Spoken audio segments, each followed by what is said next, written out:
WWE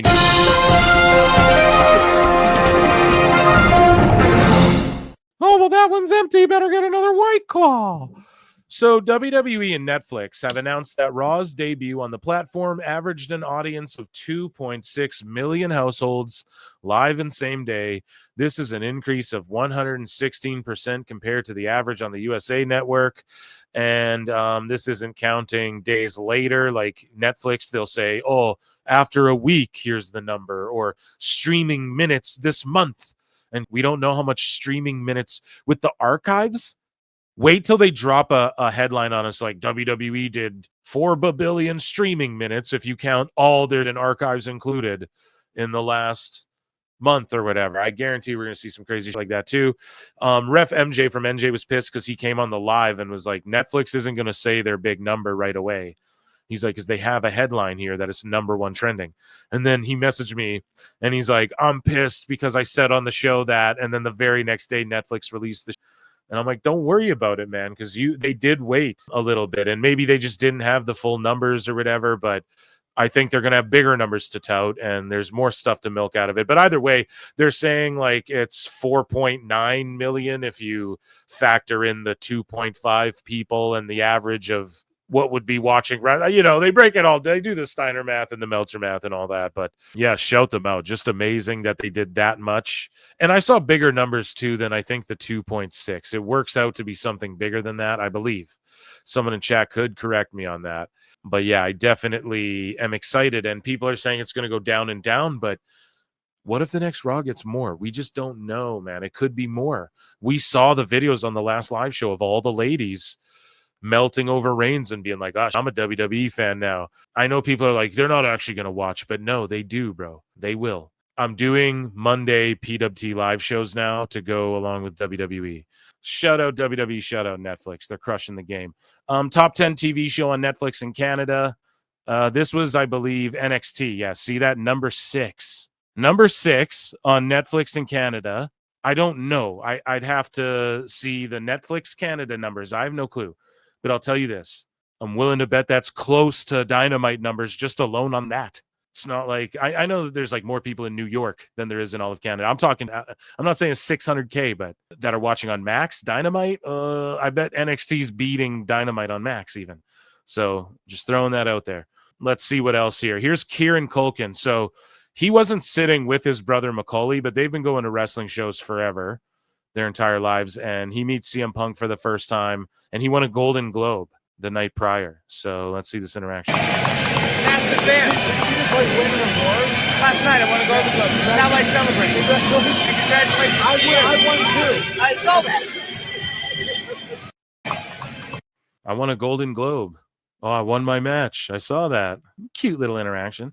Okay, here it is. So Raj Giri comes with the real numbers. He says, WWE and Netflix announced that Monday's WWE Raw garnered 4.9 million viewers. And that's Netflix saying that, dude. Let's fucking go.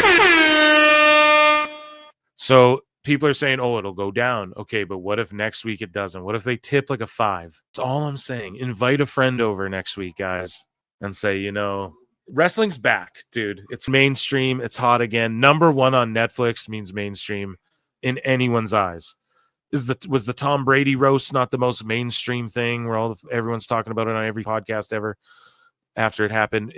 All of this. Squid Games not the biggest thing. WWE is the number 1 on Netflix, boys and girls and germs, right? And theys and thems.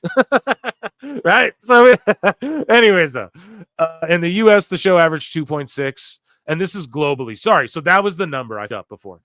Or I didn't. I'm up now. 2.6 million in the US, and then 4.9 globally, man. Amazing. So I'm not going to read all the analytics of it, but Rod's dropping the real data. And then Meltzer, of course, has to go, I'm going to have some conflicting numbers. I'm going to come with some stats and some data that doesn't really match with what other people are saying, Tony Khan. So Eric Bischoff quote tweets it and says, and according to the U.S. Bureau of Labor Statistics, there are 2.5 persons per household. That means approximately 6 million plus viewers in the U.S. alone. Nielsen reports total viewers, not households, apples to apples. This is incredible. So Bischoff, with his knowledge and experience, saying it's actually more like 6 million plus viewers total, if you really think about it, because and they were playing this game too with the whole, oh, it's over 1 million for AEW. And I'm not even talking about the max stuff. I'm talking before that when they do like an 850K. People are like, well, it's more like million because Nielsen doesn't, whatever. So if it's 6 million plus because 2.5 persons in a house, and then I saw people trying to argue Bischoff and they're trying to say not everyone watches TV together in a house. Dude, you go on Netflix, turn Raw on. I don't know, man. And this isn't even counting tablets, phones, laptops. This is counting TVs, man. So it's probably like 6 million or more, dude, for sure. If you count all that too. PlayStation Vista, Samba TV. And then IGN, mainstream publications, tweeting things like Squid Games second season has reportedly reached 126.2 million views in 11 days, while season 1 took 91 days to hit 265.2 million views. And how smart of Netflix, okay? Squid Game 1 blew up out of nowhere, no marketing. They didn't realize it was going to be a hit. Squid Game 2 comes around, zero marketing because they knew everyone's going to watch it anyways. They put all the marketing into WWE, and then it pays off because Squid Game 2 is outdrawing Squid Game 1. Monday Night Raw's music hits, and they say that on IGN, now number 1 in the US in the top 10 and Canada. So it outdid them, and look at how good they're doing. Squid Game 2. That's all I'm saying. Now, this doesn't mean it got more views than Squid Game 2 overall, right? It means that at this time, right, Squid Game 2 outdrew Squid Game 1. That's how many people are still watching this. Hundreds of thousands, millions a day are watching Squid Game still. WWE beat it on the day WWE came out.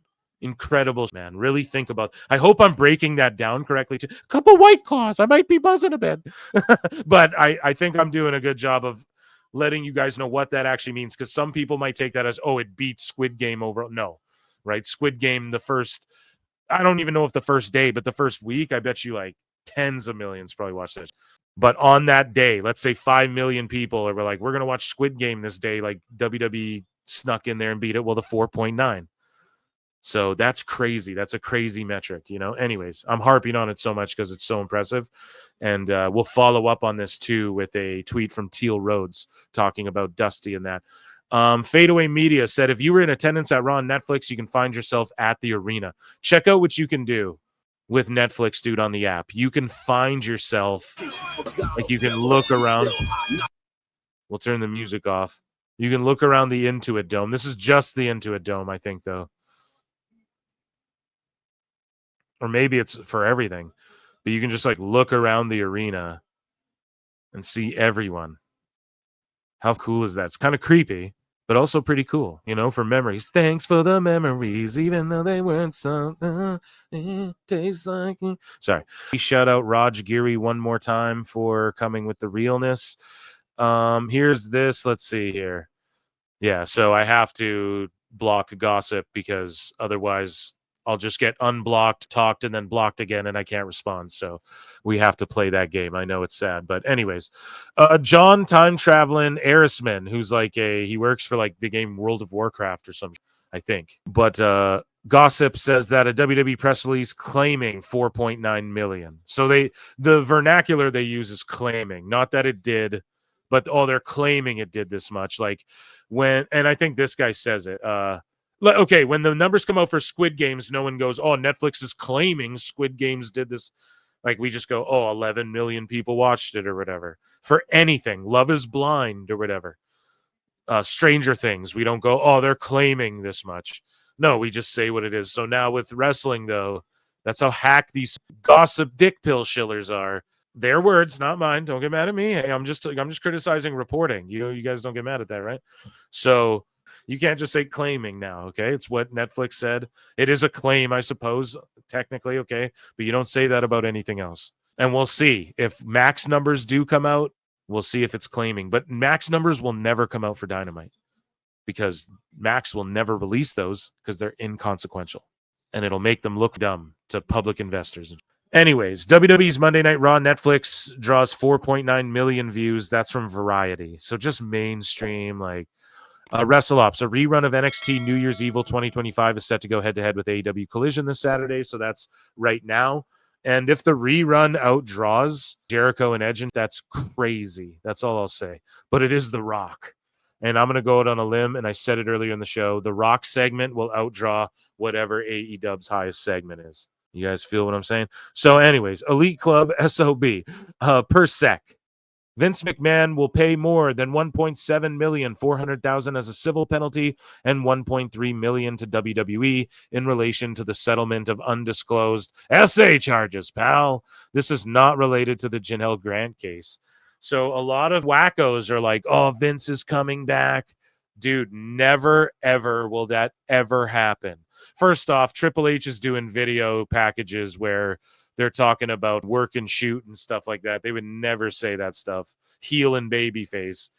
They would never say that if Vince was there. And shout out Cornette for pointing that out because no one really talked about that until he did. But furthermore, just they're done with him. They're entirely done with him. There's no way. It's such bad optics. And this has nothing to do with Janelle Grant. This is completely separate. But he has to pay WWE. So it clears WWE's name. And then possibly like knowing anything other than probably Laurinaitis, who sort of copped allegedly. But who knows if anyone else did, right? But I'll just say he settled this thing and had to pay WWE, and he's never going back there. If he does try and come back to wrestling, though, that would be hilarious. In Saudi, would I watch the first one? Yeah. Would I like review them and laugh at what catastrophic pieces they are? Yeah. There's no way Vince comes back and then knows how to book wrestling that takes off. Like maybe it beats AEW, but it's not gonna hit the way WWE ever did, and no one wants to like support that dude. It's like Hulk Hogan. He can't. People are just over it. Vince, we're over it. You know, no one wants that.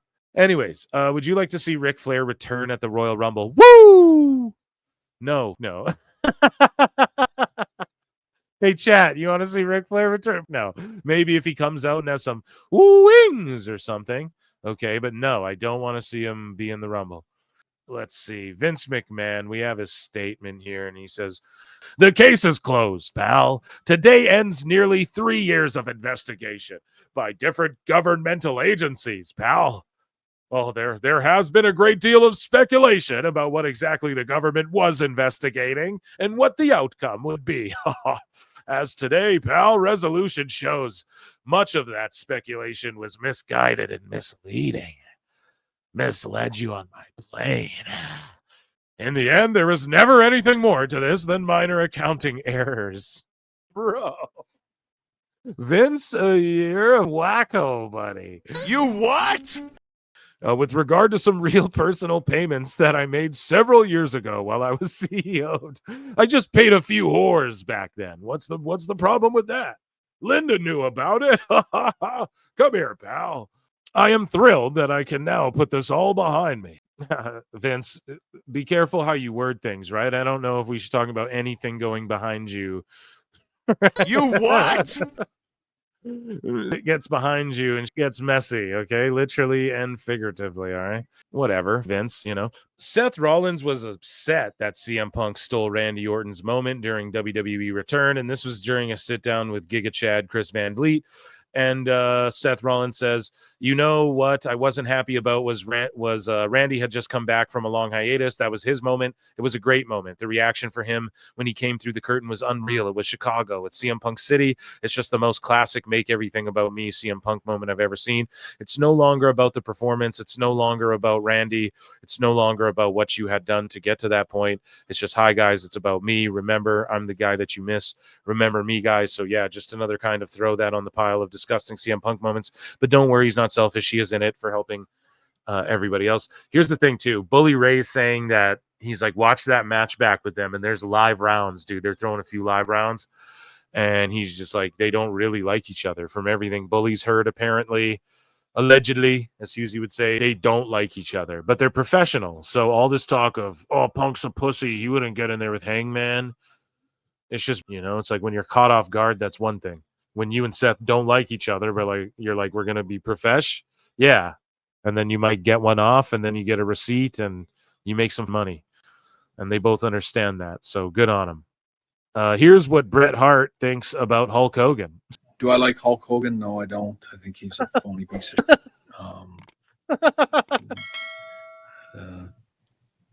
I'm waiting for the next question. Just waiting for the next question. Here's Vanessa Hudgens. So she says that she really, really, really, really, really deep down, Chelsea Green is just a misunderstood artist. Real recognize, real. WWE is reportedly considering bringing Ric Flair back to appear at the Royal Rumble. We already covered that. God damn it. Omos hits a last ride power bomb at Pro Wrestling Noah. Omos! He's got him up! On the ride! Boom, just last rode him. Oba Femi issues a warning to The Rock for stealing time from him. And Oba says, at the moment the time was being stolen from me, I wasn't even aware it was being stolen from me. Maybe if I knew, I would have gone up to him and been like, hey, Uncle Dwayne, what are you doing? I'll let it slide this time, but next time Uncle Dwayne comes in and steals time from me, there are going to be problems. Damn. Oba Femi trying to work his way into a goddamn match with The Rock. Shut up, bitch! That'd be awesome. It won't happen, but it'd be awesome. Kurt Angle talks about with Dirty Dutch Mantel, story time with Dutch Mantel. Kurt Angle talks about his backstage fight with Eddie Guerrero. And this was just a hilarious story I had to bring to the show. WWE lore here. You remember any dressing room fights that you personally witnessed? Yeah, I had one with Eddie Guerrero. So what happened there? Well, Eddie, a real fight?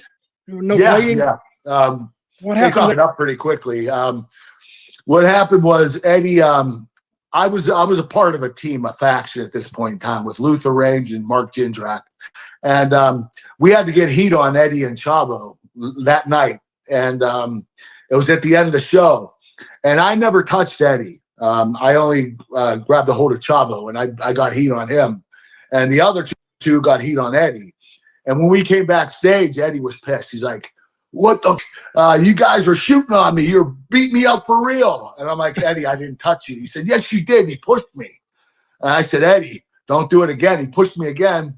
So I pushed him back, and he went to double leg attack me. and I sprawled on him, and I got him a front headlock, and I started choking him out. And Big Show. Damn, Eddie didn't tap, though. Crazy. Eddie was ready to pass out. And Big Show grabs me by the back of my singlet, picks me up in the air like I'm a little kid, walks me across the room, drops me in the corner, grabs Eddie, walks him across the room like he's some principal and we were students at a school. Yeah. He drops him in the corner. He said, you guys need to stop fighting.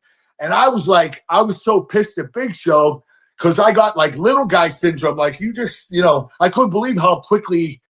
Well, yeah, dude, he's a big. He picked me up like I was nothing. Well, it's the big uncle. He carried me over, and I was like, holy. I was like, Big Show, don't ever do that to me again. So we had a little bit of an altercation, and yeah, Big Show's like the character from his TV show in real life. So afterward, I went up to Eddie and I said, Eddie, I'm sorry that this occurred. He said, I'm not ready to apologize yet. I said, what the f did you say? He said, I'm not ready to apologize. That's Big Show's job in AEW is just carry Tony Khan to and from his car like that. I said, let's go. We started going again, and Big Show broke it up again. Damn, yeah, Eddie was a real one, but he went kind of crazy on Kurt there. But anyways, speaking of real one who's willing to go crazy, Scott Steiner says he buried the hatchet with WWE for Braun Breaker, and Triple H recently offered his son an NIL deal. That big Jack football dude has an NIL deal. So there's no teases. Steiner just stooged it. Let's hear what he has to say.